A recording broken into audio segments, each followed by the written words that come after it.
Hi, this is Wes with GoGPS. Today we're going to be showing you how to do a Go 8 install in this 2018 Jeep Wrangler. Obviously we have our Go device. I've already unwrapped this from the box, have it ready to go, and our T-harness wiring kit. The first step in installing your Go device is to locate the OBD2 port on the lower left-hand driver's side dash panel here. You can see the port here.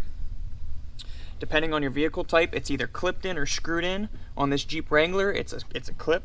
So we can just push in both sides and it should pop out right through the back. So that's the first step, is to get this port free. So now that we've located the OBD2 port and unhooked it from the vehicle, we can now go to our extension harness here and open up all our parts. So here's our manual that you'll need for your vehicle, the actual cable, and several clips that we'll need for the install as well. So don't lose any of those parts. Here we have our extension harness. It has 3 leads to it. We have the main female lead here that takes the master OBD2 port, gets plugged into here.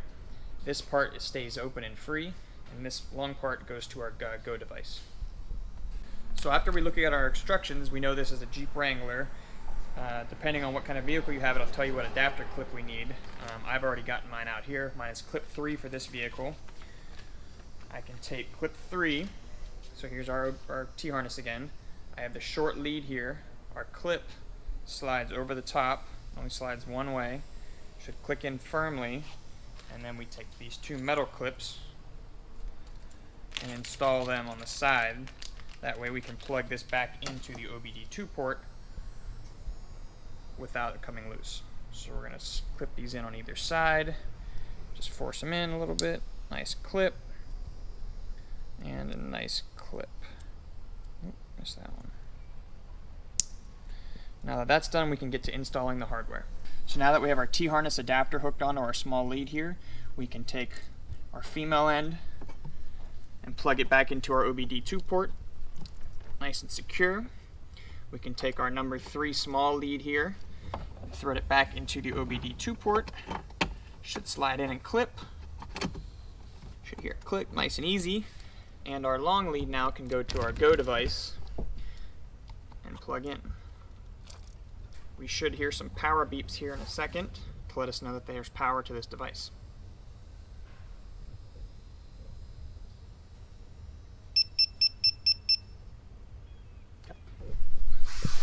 So we want to make sure we zip tie any connections we have here in the vehicle. So we have our OBD2 port plug to our T-harness here plugged, and we're just going to put a zip tie through the cables on either side, tighten it, ratchet it down. Make sure that connection is nice and secure. That way it can't come unplugged or lose power, depending on the vehicle getting bumped.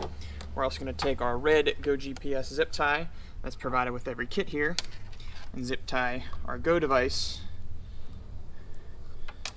to the other end of the T-harness so it doesn't come unplugged. Make sure that sits in here nice and secure. Good. We'll cut off each lead here and worry about getting this tucked up underneath in a second. So now that we have our Go device zip tied to our T-harness here, we've cut off the end of our other zip tie. We're going to turn the vehicle on to let the GPS go through a boot cycle before we install it in its permanent location, just to make sure it's working. We're going to start our vehicle all the way to ignition.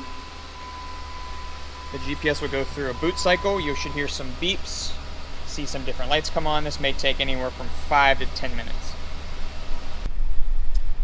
So after we've let our vehicle run for a few minutes, we've actually pulled our Jeep outside so the GPS could get a good cellular latch because it wasn't inside of our garage. But now that you can see here on the Go device, we have all 3 of our lights on. Red power light, green cellular light, and the blue satellite light.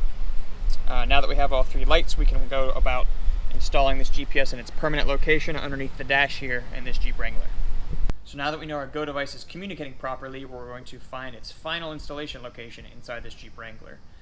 I have a small pry tool here. You can either use a flathead screwdriver with some tape on it. Just make sure you don't scratch up any of your dash panels in your vehicle. I'm going to pry off this side panel here to see if there's a good installation location in here. Looks like we have a nice piece of frame here that we could run the GPS to zip tie around. I'm also going to pop off this lower panel here on this Wrangler.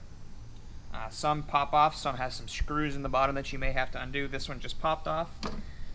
We could also take off this plate here and install the GPS behind here. We're going to make sure we run all the cables up underneath the dash, make sure not to interfere with the brake or gas pedal or the emergency brake, and then zip tie the GPS securely to a piece of the frame. So we found a good mounting spot in this Jeep Wrangler. So up under the dash panel here, there's a nice piece of metal frame that runs the whole way along. I've taken off a couple more screws here. This panel just comes back a little bit. Our Go device can fit right here under this frame. We'll take some zip ties and zip tie around the Go device to the frame just to make sure it's securely fastened to the vehicle. So we've secured the Go device. It's right here behind this piece of plastic against the frame, zip tied in place, but you see we have a couple cables here hanging down. So obviously this is going to interfere with the brake pedal. If there was an e-brake over here, it could interfere with that as well. So we want to make sure we take some zip ties and zip tie these cables up underneath. There's some frame spots and different wiring to where we can zip tie this and secure it out of the way. So now that we've secured the Go device underneath the dash to the frame, we zip tied all of the cables up underneath so they're not interfering with the brake or accelerator pedals. We put our side panel back on, our underneath the dash panel back on, and replaced any screws we took out. We can perform a few restarts on the vehicle, let the vehicle run for a few minutes to make sure the GPS goes through a few boot cycles to ensure it's working properly.